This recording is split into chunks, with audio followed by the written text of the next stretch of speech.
ब्रजभूषण शरण सिंह के बोल इतने बिगड़ गए हैं, तो पता नहीं किस लिए बिगड़ गए हैं। इससे सत्ता का पावर कह लीजिए, या ये जिस पद पे रहा है, सांसद रहा है, ये उसका घमंड कह लीजिए। अभी इन्होंने एक विवादित बयान दिया है डॉक्टर अंबेडकर के बारे में, और कहीं ये सभा में गए हुए थे, वहाँ पर इन्होंने खुले मंच से ये कहा कि संविधान अकेले डॉक्टर अंबेडकर ने नहीं लिखा है, उसमें 242 सांसद थे। इस गधे जाहिल को ये नहीं पता है जो कह रहा है कि 242 सांसद थे। जब संविधान लिखा जा रहा था उस समय न चुनाव हो रहे थे, चुनाव तो 1950 में हुआ, संविधान हमारा 1948 में बन के तैयार हुआ। जब चुनाव ही नहीं हुए थे तो उसमें सांसद या विधायक कहाँ से आ गए, इसको इतना नहीं पता। अगर रिसर्च ही कर रहा था तो अच्छे से किया होता कि 242 सांसद थे कि 242 सदस्य थे। अगर सदस्य थे तो सदस्य बोलना चाहिए, और सदस्य ही थे वो लोग।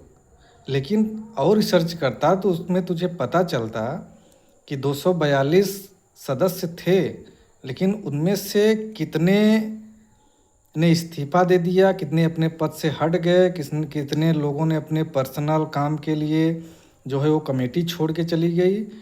और ये अधूरी जानकारी सबको परोस रहा है।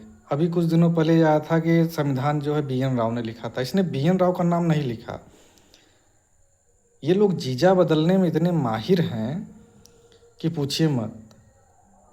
अगर यही संविधान डॉक्टर अंबेडकर ने अगर नहीं लिखा होता और किसी सवर्ण जाति के व्यक्ति ने लिखा होता तो अब तक उसे विष्णु का 6वां 7वां 8वां 10वां अवतार घोषित कर दिए होते ये लोग। लेकिन क्योंकि एक छोटी बिरादरी दलित समाज के आदमी ने लिखा है तो इनको वो चुभ रही है। और ये अब उसमें क्या है, मतलब सारा देश जानता है कि डॉक्टर अंबेडकर ने ही संविधान लिखा है, क्योंकि उनसे ज़्यादा डिग्री किसी के पास नहीं थी। 32 डिग्रियां थी डॉक्टर अंबेडकर के पास, 32 की 32 ओरिजिनल थी। और ये जाहिल जो 8 भी ठीक से पास नहीं होगा, उनके बारे में बता रहा है कि अकेले उन्होंने नहीं लिखा। और ऊपर से चैलेंज कर रहा है लोगों को, जिसको दिक्कत है वो आके हमसे डिबेट कर ले। तो सुन, मैं तुझे चैलेंज कर रहा हूँ, तू मुझसे आके डिबेट कर ले। और तू मुझसे नहीं, किसी भी हाई स्कूल इंटर BA पास लड़के से डिबेट करेगा, वो तुझे मात दे देगा, क्योंकि तेरे पास जानकारी ही नहीं है। अभी तेरे ऊपर इल्ज़ाम लगा था कि कुश्ती संघ में औरतों ने लगाया था, उसका दाग अभी धुला नहीं है। लेकिन इसको इतना घमंड है अपने पावर का और पैसे का, ये किसी की बात ही नहीं मानता। मतलब अपने मनमाने तरीके से बात करता है, विवादित बयान देता है और जातीय दंगा फैलाने का काम करता है ये। इसका इलाज यूपी पुलिस कब करेगी या केंद्र सरकार कब करेगी, इसका कोई, और इलाज करेगी भी नहीं। ये भी मुझे पता है कि इलाज इसका नहीं होगा, क्योंकि इसके पास जो वोट बैंक है, जो पावर है, उसका लाभ लेती है भाजपा सरकार। इसलिए इसका कुछ होगा नहीं।